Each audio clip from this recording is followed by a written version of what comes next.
deixem os likes e vamos falar agora sobre CBF e Seleção Brasileira nesses minutos finais, porque teve uma notícia importante, a gente já está vendo aí a matéria do Igor Siqueira, por que uma assinatura gera tanta discórdia na CBF e alimenta a oposição. A gente já vem contando o que aconteceu e o ministro Gilmar Mendes do STF, ele negou o afastamento imediato do Edinaldo Rodrigues do comando da CBF e mandou a decisão sobre o caso para o Tribunal de Justiça do Rio de Janeiro. O entendimento do ministro é que o acordo feito na Justiça do Rio foi lá. Então, é lá que deve ser esclarecida a veracidade da assinatura do Coronel Nunes, que a gente já tratou aqui, em que tem algumas dúvidas aí sobre a veracidade dessa assinatura. Na visão do ministro, a responsabilidade, quem tem que julgar é quem tem a competência aí para julgar o caso. Vou ouvir o PVC, mas antes vou chamar o Igor Siqueira aqui para contar mais, para atualizar essa história para a gente. Igor, tá por aí? Tá por aí, meu amigo? Cadê o Igor? PVC, enquanto o Igor vai surgindo, qual é a novidade que a gente tem nesse caso? Aí, ó, apareceu. Igor, atualiza pra gente aí sobre essa decisão, né, do ministro Gilmar Mendes. E agora é um novo capítulo nessa história sobre o afastamento ou não do presidente Edinaldo Rodrigues. Boa tarde, Luísa. Boa tarde, PVC, amigos que estão com a gente aqui no canal UOL. Não habemos técnico, mas continuamos habendo, né, com perdão do assassinato ao latim, habendo o presidente Edinaldo por conta dessa decisão do Gilmar Mendes ontem, no ministro do STF, nessa tentativa, a gente mencionou aqui nos últimos dias, dos dois pedidos que foram feitos de afastamento do presidente Edinaldo contra ele, né? Um pedido foi da deputada federal Daniela do Vaguinho, do União Brasil, e o segundo pedido foi do ainda vice-presidente da CBF, Fernando Sarney, contestando a presença, né, atual do Edinaldo no poder. E, para resumir a decisão do Gilmar de ontem, no aspecto específico desse pedido de afastamento, ele disse que não é, no momento, o processo que corre no STF não é o local devido para fazer esse tipo de solicitação, e ainda que fosse, especificamente em relação a essas duas pessoas, essas duas figuras que pediram o afastamento, o ministro apontou que elas não teriam legitimidade para fazer esse tipo de movimento naquele processo em questão.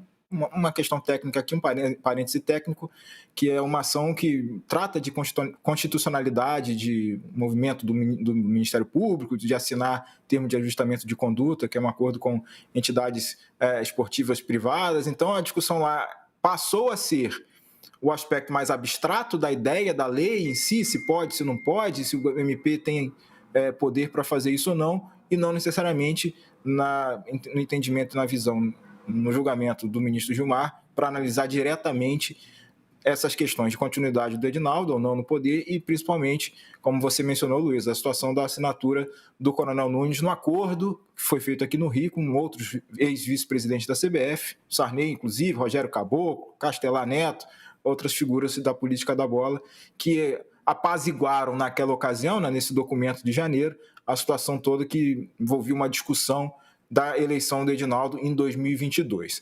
Agora, dessa celeuma toda, o que tem para vir, para acontecer, para a gente tentar traduzir depois dessa surra de juridiquês?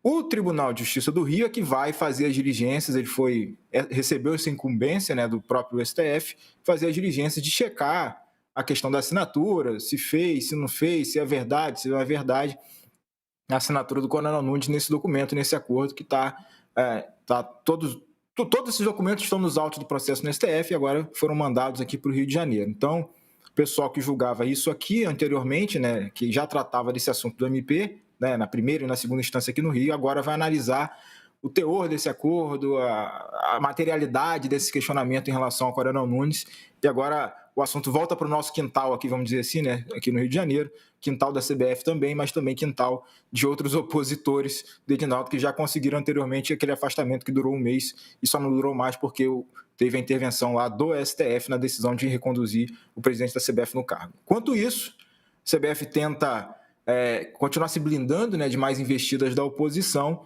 e aguarda os próximos dias, principalmente, óbvio, né, como a gente já falou aqui, o jogo entre Real Madrid e Barcelona no domingo, 11 da manhã, no nosso horário aqui brasileiro, 11h15 da manhã, para ver se pelo menos consegue uma notícia que vire a chave em termos esportivos e políticos também, que é a tentativa de desfecho da contratação do técnico Carlo Ancelotti para ficar à frente da seleção brasileira. Enquanto isso, então, não acontece.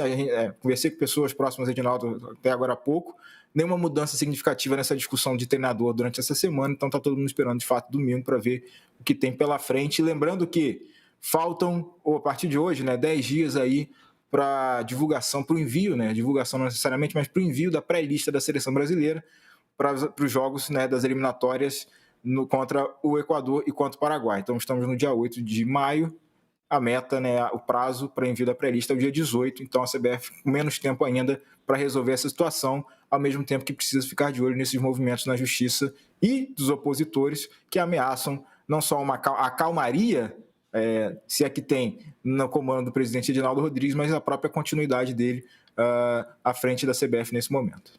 Enquanto isso, o tempo vai passando e a gente segue sem treinador e sem nem saber se o presidente continua no cargo. É isso, PVC. Rapidinho. Eu acho que o Gilmar Mendes agiu corretamente nesse caso, porque o que ele está falando faz sentido.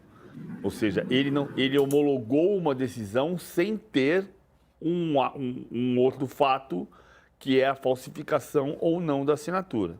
Mas aí ele devolve para o Tribunal de Justiça do Rio de Janeiro, o que dá uma chance gigante do Tribunal de Justiça do Rio de Janeiro ter outra ação que entenda que há a falsificação e que nos próximos dias ou semanas aconteça um avanço em relação à presidência da CBF.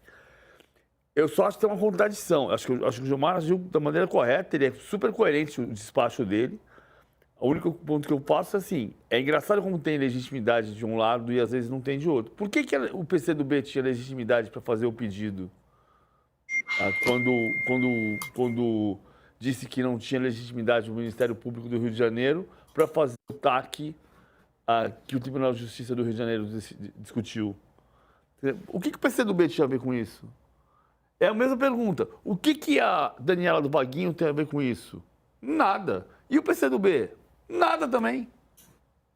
É muito curioso como a gente fica perdido em relação a várias decisões jurídicas. Sem ser advogado é mais difícil, sem dúvida, mas muitos advogados têm tido a mesma dificuldade. É tudo muito complicado. Igor, obrigada, viu, meu amigo? Beijo para você. Eu não sei se dá tempo aqui, mas tem uma lei 9.868 do Planalto que ela diz respeito a quem pode e quem não pode entrar como parte nessas ADIs, ações diretas de inconstitucionalidade. Foi isso que o pessoal do STF informou pra gente ontem, depois da decisão. Um abraço, amigo. Já estourei o tempo aqui. Até a próxima. Abraço.